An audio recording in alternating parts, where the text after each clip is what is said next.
After returning from a nice drive in the Alfa, you may realize that your nose has become accustomed to the smell of octane, or burnt fuel at least. Exhaust fumes will waft up and around the back of the car, and you can often smell if your fuel mixture is rich or not. Another indicator will be poor gas mileage, as I was experiencing both of these on the Alfa. So up we go, onto jack stands to try and diagnose this problem.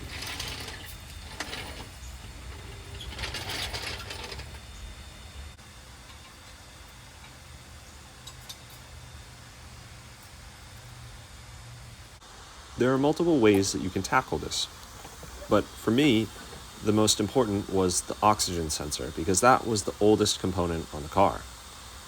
I had never replaced the oxygen sensor in the years that my family has owned this vehicle, so it's at least as old as 2008, 18 years? Yeah, that's pretty bad.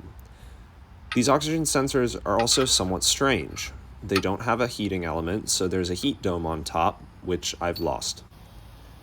You can replace it with a 3-wired oxygen sensor and get a heating element on the inside, but I'm not worried about that, and I don't have the time for it this time. In addition to the strange components and lack of a heating element, there's only one oxygen sensor on this car, and it's upstream, not downstream, which means that it reads exhaust directly from the engine itself and not after the catalytic converter. This is the first model year that Alfa Romeo used an electronic fuel injection system, so using one oxygen sensor kind of makes sense. Why? Well, I don't think they thought of everything yet. Certainly they hadn't made OBD, that didn't come until the 1990s. And reading both oxygen sensors at the same time might confuse the engine, the system might have been too old. You could go on and on thinking of reasons why this oxygen sensor is the sole unit on this car. Speculation aside, Alfa Romeo did a phenomenal job engineering this car. That's why it's lasted for 40 years and over 125,000 miles. Without many major problems, I might add. Now, I'm using an old steamboat trick that you may have seen in another video, where I heat the threads up with a butane torch and add candle wax to it. This gives the oxygen sensor a sliding surface. The threads were stripped by me when I was using a wrench that didn't quite fit. It was a 22 millimeter, but it had rounded internal edges to it, so it didn't grip quite right, and I ended up stripping out the oxygen sensor. So this is a one-shot deal for me. I have to get it right.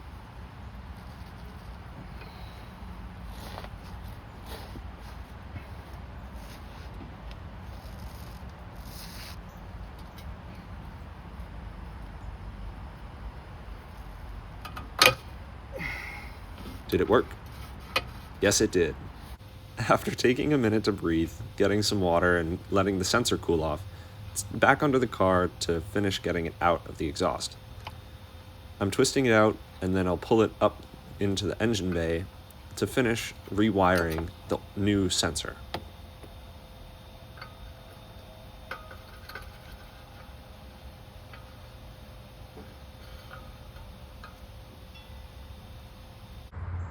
Ooh la la.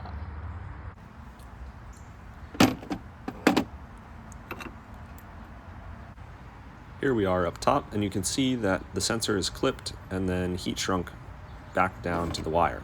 You don't want to solder these. It can mess up the voltage, or I guess resistance reading that oxygen sensors put out, and I don't have any heat shrink, so I've decided to go with regular electrical tape. Whether or not that'll bite me in the butt, I'm not sure, but I think it'll be fine. Here you can see that there's a crimp on the end of the new oxygen sensor, so I'm getting the old oxygen sensor off, stripping the wire, making sure that I don't use up too much, and then I'm crimping it back down into the new sensor. It's a pretty simple process and took me about 5 minutes. This is all in real time. I haven't cut this video at all. You might be thinking, why not have a clip that you can detach and reattach when you're replacing the sensor? It's a great question, and it's one of those things that Alfa might just not have thought of at this point. Another reason could have been that this wire goes directly into where it reads out. So there really is no reason to have a clip. It's an extra part, it's a little more manufacturing time, etc., etc. Speculation aside, this process was really easy, and I hate doing those clips because they always break. So I'm okay with it.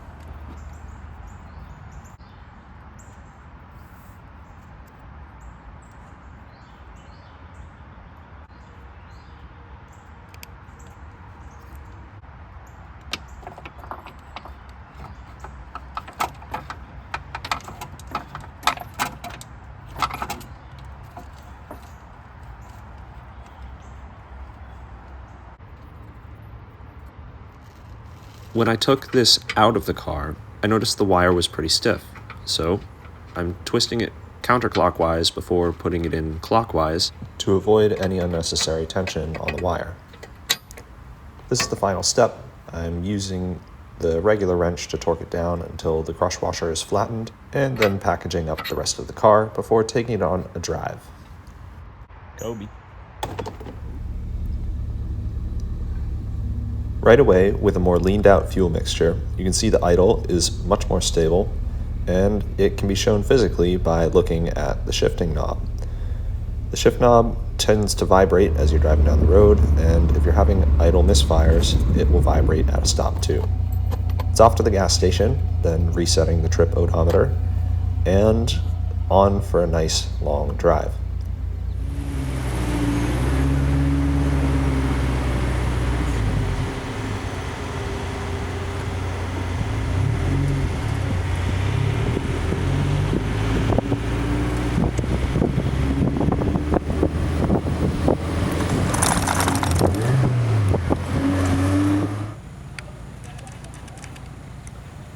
After a few days of driving, the fuel mileage went from 10 miles a gallon to 18.